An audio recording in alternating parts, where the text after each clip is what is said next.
तर फिश फ्रायसाठी लागणारे सामग्री आपण बघूयात।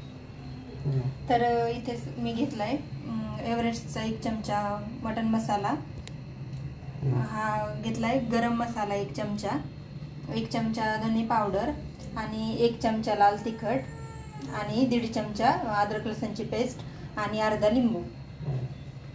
तर इकडे मी ना अर्धा किलो मासे घेतलेत। हे अशा पीसमध्ये ऑलरेडी त्यांनी कट करून दिलेले आहेत। त्याला मी एका स्वच्छ पाण्याने म्हणजे चांगले धुतलेत एकदा 2-3 वेळेस। आणि आता ना ह्याला ना आपल्याला अर्धा पाऊण तास तरी भिजत ठेवायचं आहे। तर त्यासाठी मी ना ह्याला सगळे मसाले लावून घेते आणि अर्धा तास फ्रीजमध्ये मुरत ठेवते। तर इथे मी ना सगळ्यात अगोदर अद्रक लसूणची पेस्ट सगळ्या फिशला अशी व्यवस्थित लावून घेणार आहे, जेणेकरून प्रत्येक फिशला ना अद्रक लसूणची पेस्ट लागेल। छान मिक्स करून घेते।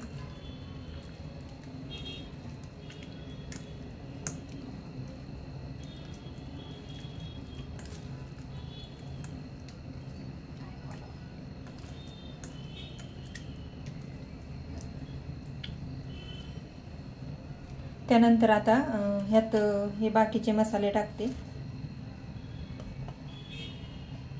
इकडे हा आहे एव्हरेस्टचा मटन मसाला,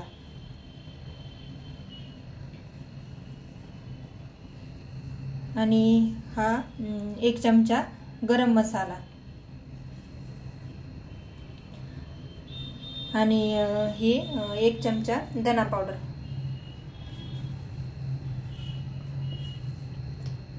आणि हे लाल तिखट, ज्याने आपल्या फिशला चांगला कलर पण येईल लाल।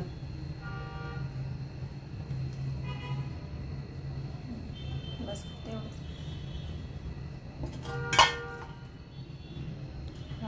आणि हा लिंबू आपल्याला ना ह्यासाठी टाकायचा आहे की जेणेकरून आपल्या फिशचा ना वास येणार नाही, त्यामुळे अर्धा लिंबू मी याच्यात पिळते।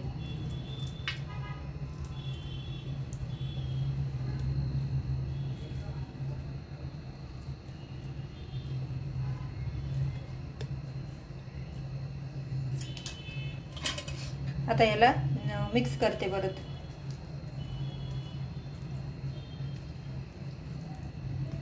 प्रत्येक फिशला व्यवस्थित मसाला लागला पाहिजे, जेणेकरून मग आपल्याला छान टेस्ट येईल।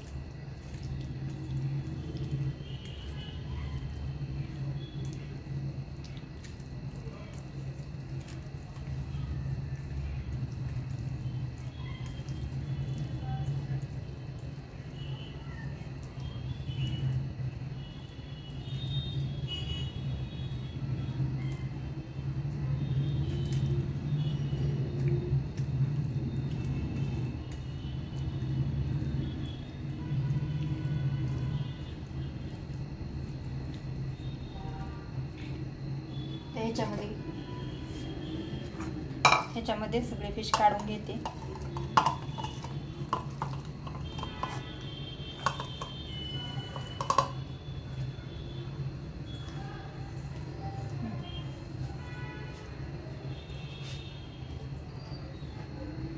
आता ह्याला ना ही जी प्लेट आहे का, ह्याच्यावर मी असं झाकण ठेवणार आहे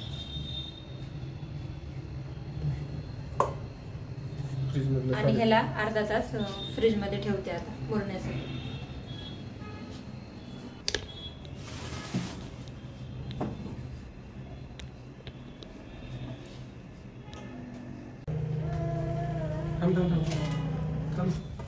काय करू आता ना 45 मिनिटानंतर हे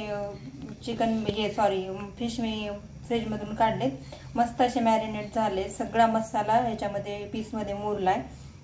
आता ह्याला ना तळण्यासाठी मी इकडे हे घेतले 3 चमचे बेसन पीठ घेतलंय, 3 चमचे रवा घेतलाय। आता ह्या दोन्हीला मी मिक्स करणार आहे आणि त्याच्यामध्ये आता आपल्याला एक थोडीशी हळद टाकायची आहे आणि थोडंसं मीठ पण मी त्यात टाकते। आणि इकडे ना हे मॅरिनेट करायला फिश ठेवले होते ना, मी त्यात मीठ ॲड केलं नव्हतं कारण जर मीठ ॲड केलं असतं ना तर इथं सगळं पाणी सुटलं असतं फिशला. म्हणून आता मी 1 चमचाभर याच्यात मीठ टाकते वरून.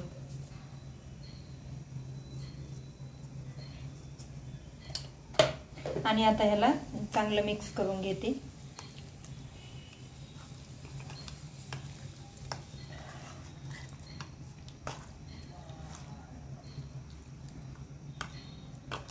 मिठामुळे आपल्या ह्याला फिशला पाणी सुटलं असतं आणि खाली असं पाणी लागलं असतं. आता मिक्स झाले. आता ह्याला हे जे आहे का ह्याला मिक्स करून घेते. आणि हे बेसन पीठ आणि रवा फिश कडक होतील त्यामुळे मी वरून लावणार आहे त्याला.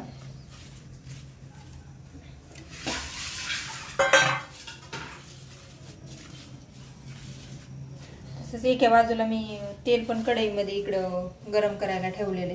तेल मी कमीच घेतलंय कारण इथे मी ना बेसन पीठ आणि रवा लावल्यामुळे ना ह्या तेलामध्ये ना हे पूर्ण मिक्स होईल त्यामुळे कमीच घेतलंय मी तेल. आता हे याला असं ह्याच्यामध्ये डिप करून वरून असं व्यवस्थित लावून घेते आणि तेलामध्ये फ्राय करते.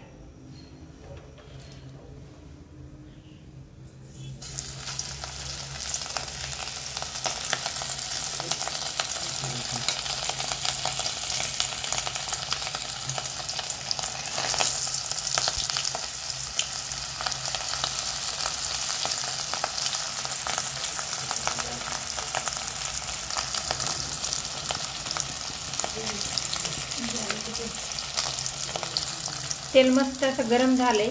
आणि हे बघा मी म्हणले होते ना हे बेसन पीठ हे असं इकडं बाजूला लागतंय त्यामुळेच मी तेल कमी टाकले जेणेकरून हे तेल खराब होणार नाही आणि फिश पण चांगले तळतील.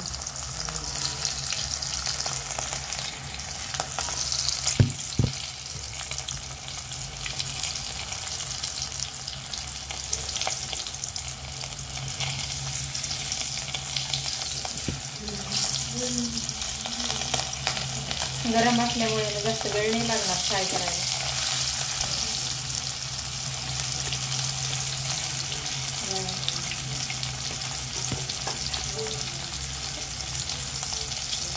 आणि इकडे चांगला कलर पण आलाय हे बघा वरून फिशला एकदम व्यवस्थित भाजायला लागले.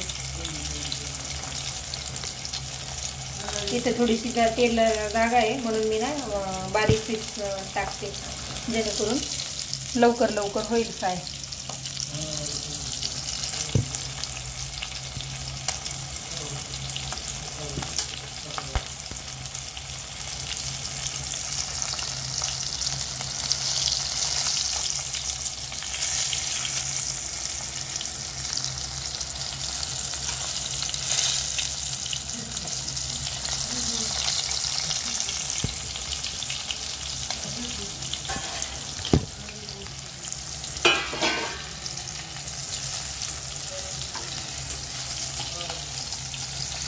बाजूला प्लेट ठेवली लवकर काढून घेण्यासाठी.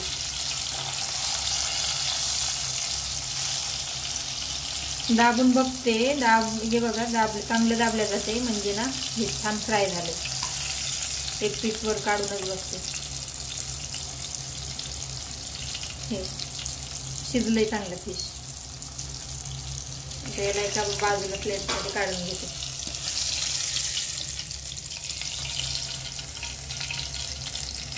आणि बाकीचे उरलेले पीस तळून घेते.